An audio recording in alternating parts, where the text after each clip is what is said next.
Hello and welcome to this ET Now special. I'm Nayantara.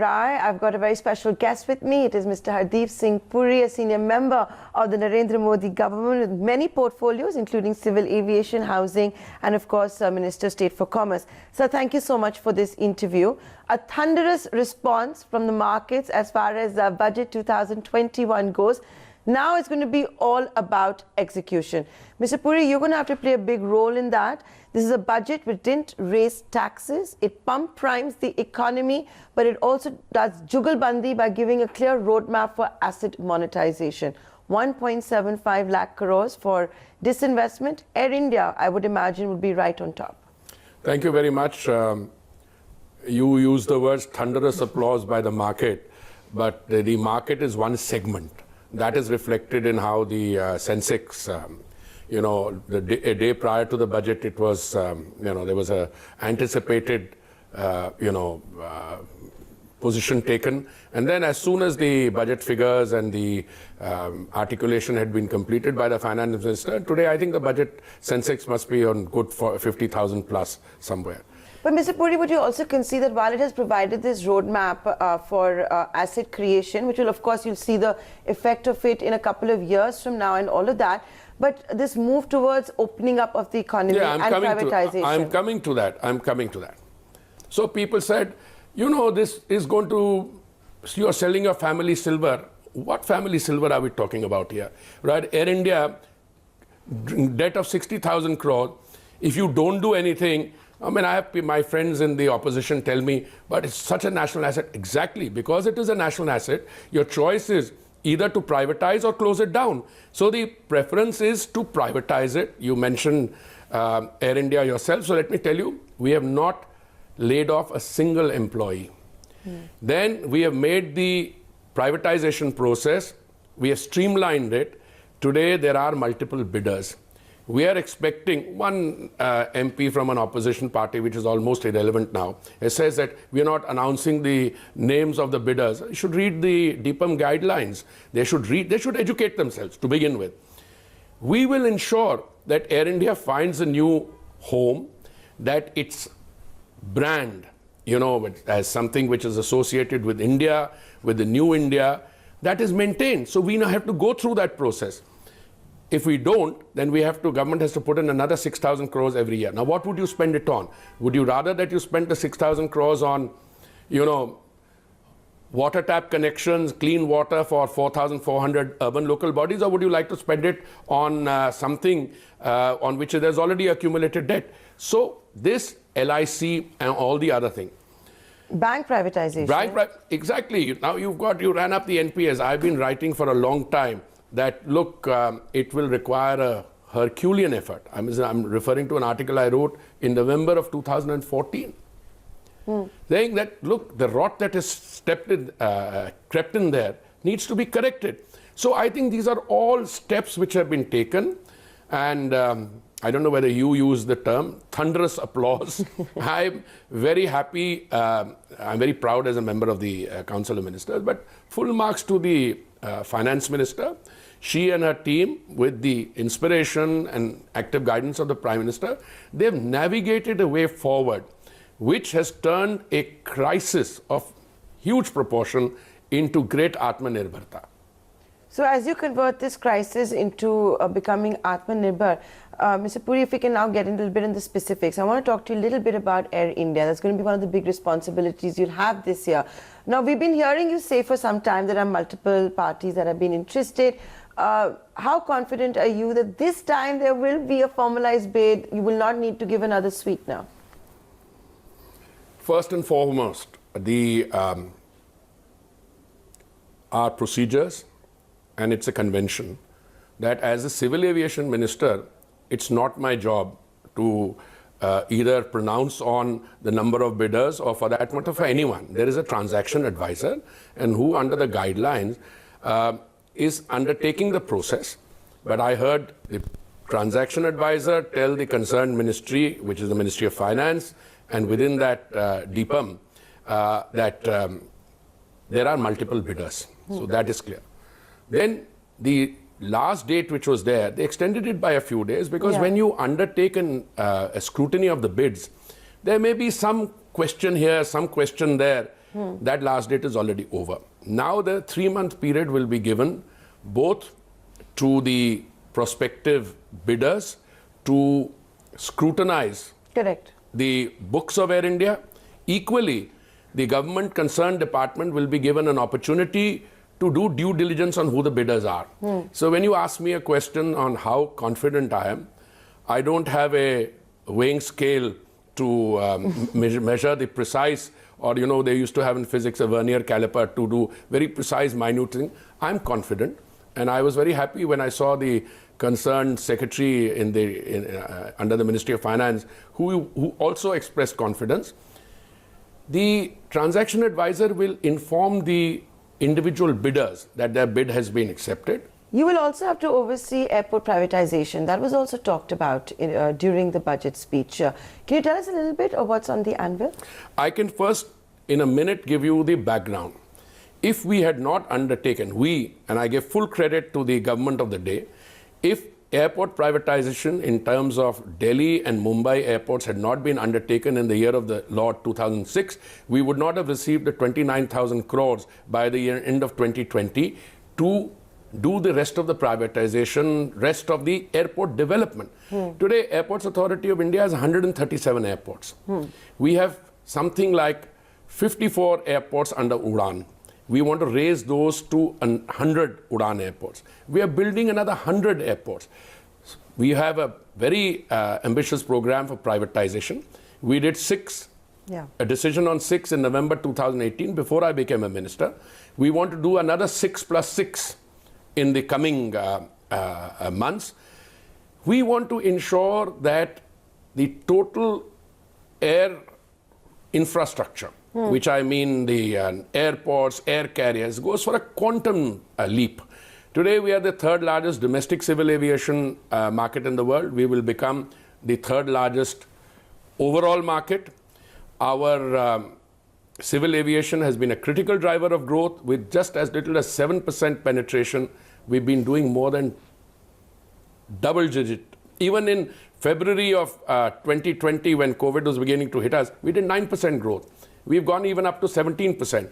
So there will be more airports built by the Airports Authority, utilizing the money that they get from the privatization. But if you don't privatize and you don't get the resources from there, where are you going to get the money from to do the airport development? So you're going to do about 12 immediately. That is in the short term. Correct. Yes. But, after those 2 major airports, which account for 33% of the traffic, Delhi and Mumbai, we've had other airports privatized also. Now, new ventures are coming up. Jewar is coming up in the vicinity of Delhi. It's a state government endeavor, which bid has been won by Zurich Airport, a foreign entity. I'm expecting in the next 3-4 years, the 100 airports which are developed, many of them will be greenfield airports. And this is only the beginning of the story. We have about 760 aircraft in the sky. They don't agree with me, my colleagues, the senior civil servants. I think this is going to go up to 2,000 and pretty quickly. 2,000? Yes, because today you have that's if India becomes a hub, right? It is becoming a hub. Even if you don't consciously plan it, but we are now consciously planning it. When Delhi and Jewar are both operational, they will deal with 40 million passengers a year. That's bigger than Heathrow, Gatwick and Stansted put together. When Mumbai and Navi Mumbai are both operational, that will be. So you'll have a major hub in West India, Mumbai and Navi Mumbai. You will have Delhi and Jewar here. You will have either Bangalore or and Hyderabad both. And you have Kolkata in the east. There's traffic coming in from Bangladesh. Why should they have to go to other places which have developed a hub because of our own lack of farsightedness? I mean, if we had undertaken the policies which we are... So you're looking to be not just a domestic hub, but become a Madam, I'm talking about regional and global. I am talking about our airports in the coming months and years serving as transit points, as hub for passengers from South Asia to go on to the United States, Canada, Africa, Latin America, etc. Why must it be done either from Singapore on our east or the Gulf points on our west? But will you need to not have reforms then for that, for like whether it's to do with your parking slots or all of that for the airports? They've all those. Are you going to have a policy that's going to come Yes, we are a policy on cargo.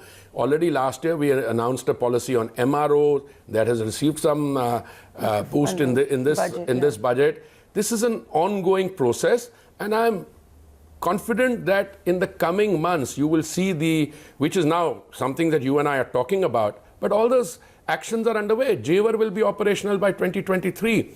We are encouraging those who are responsible for the Navi Mumbai, etc., which had hit a bit of a snag, to move Land ahead. acquisition problems. Precisely. And so wherever you are building airports, there are issues relating to land acquisition. So if you follow the old mindset, this is not going to take place. All our projects now, whether it's Central Vista, Parliament, construction is in full swing. Yesterday, Bhumi Pujan for Central Vista Avenue. The underpass. Widening the avenue, etc. All that. So this is a government which I think is clear about what it wants, and it has the capacity to execute. Mr. Puri, when you're talking about India becoming a hub, regional, international, all of that, I want to ask you one question. Are we back to the pre-COVID levels, the civil aviation market? I would have liked to say yes in domestic, but I must confess, I cannot say that yet.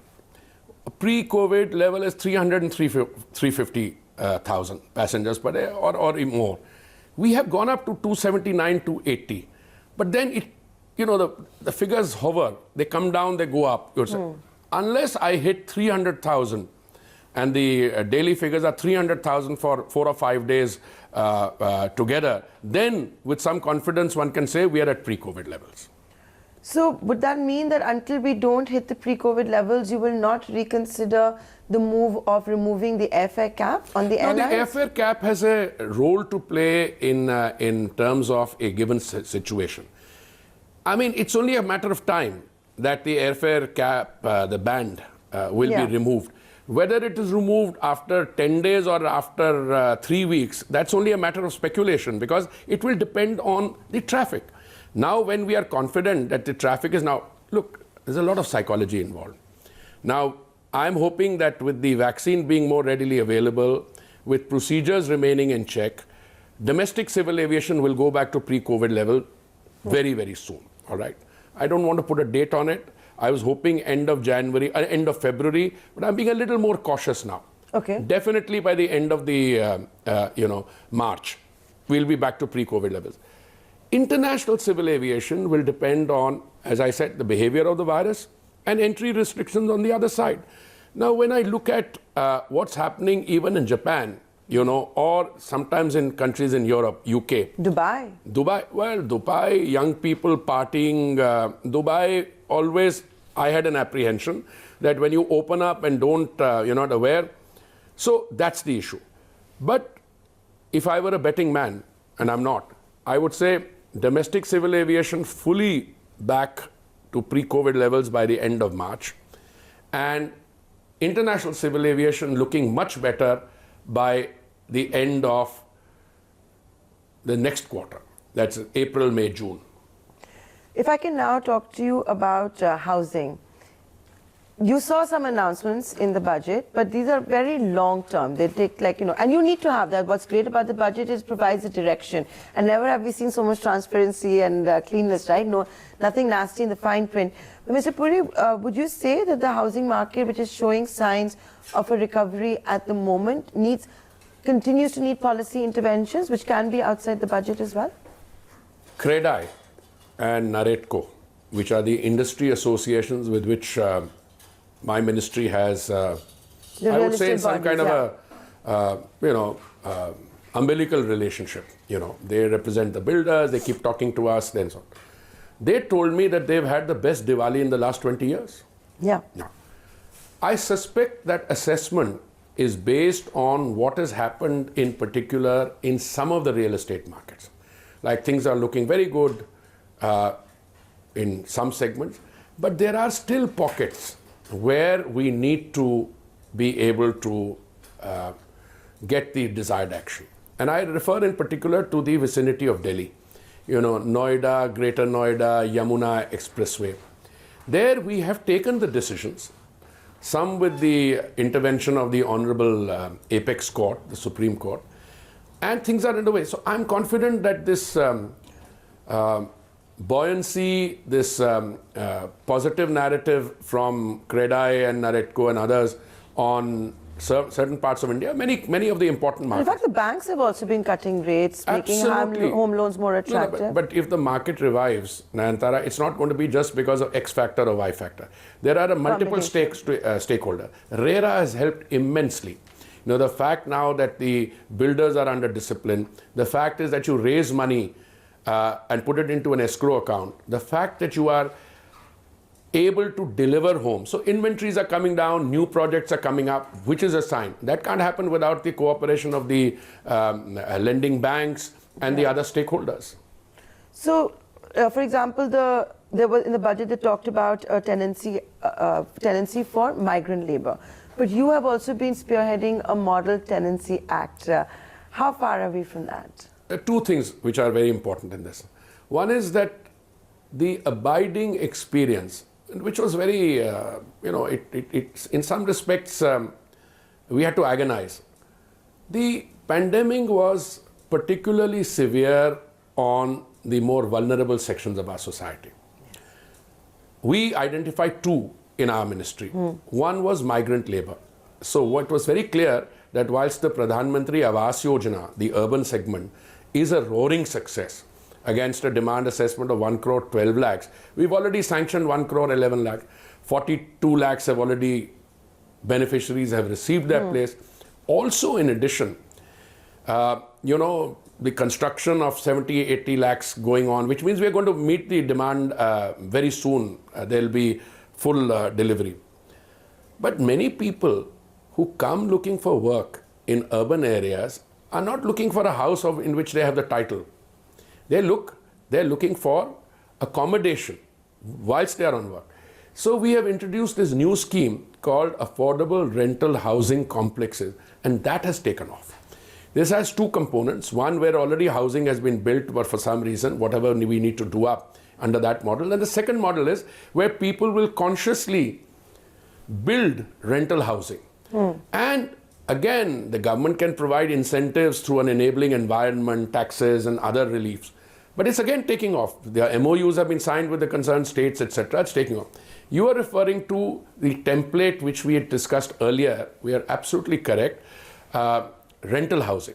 Earlier, a lot of people who own homes would not want to give them on rent because experience had shown that once somebody occupies a place as by way of rent, it's difficult to get rid of them. Well, you're living there, and then your legal, judicial system, other practices and conventions. But we are changing all that. Now we have brought this Model Tenancy Act, and I think the finalization of that, we have had consultations. Even when Arunji was finance minister, I remember we were doing consultations. We need to now finalize that. So that will unleash and make available in the market a very large reservoir of residential accommodation. So new rental housing, affordable rental housing complexes, this new scheme, plus this template that you mentioned, plus what we've done is, now this comes for those who are the street vendors, the Swanidhi scheme.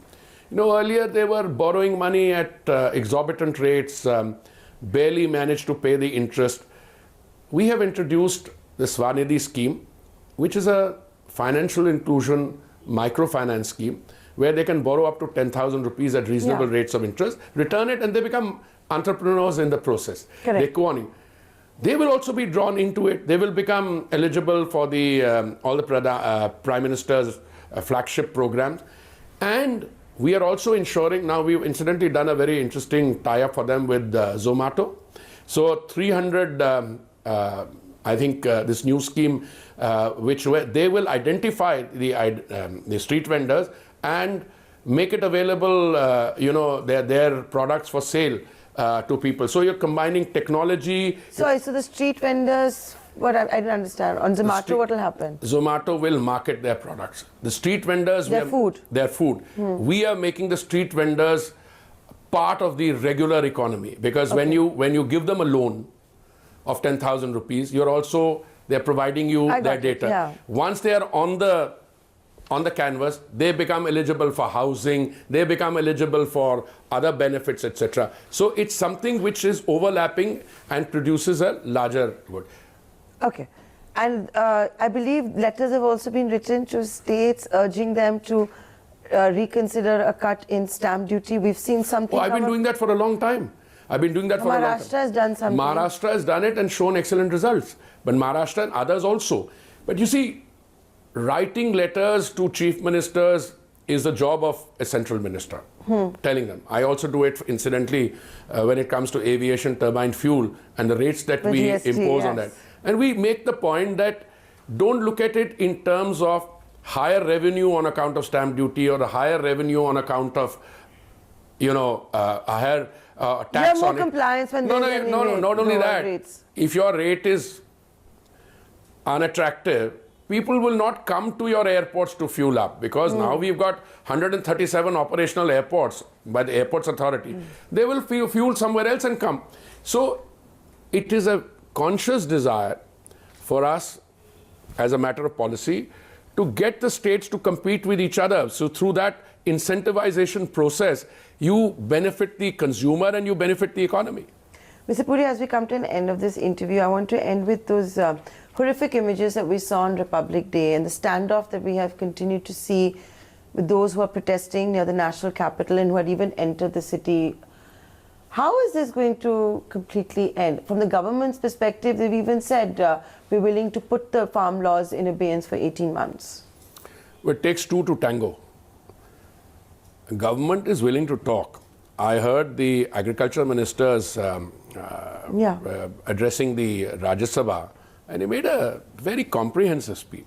He showed that the farm laws are designed to benefit the farmers. Okay, there's nothing in the farm laws. He said, "Isme kuch kala nahi hai in kanunon mein."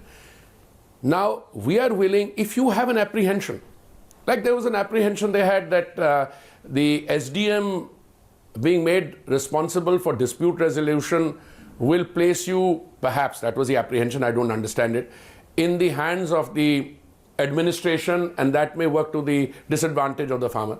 We said, you want to go back to the civil courts? We have no difficulty in that. But you need to sit down. If you and I have a disagreement, we need to sit down clause by clause to go through those.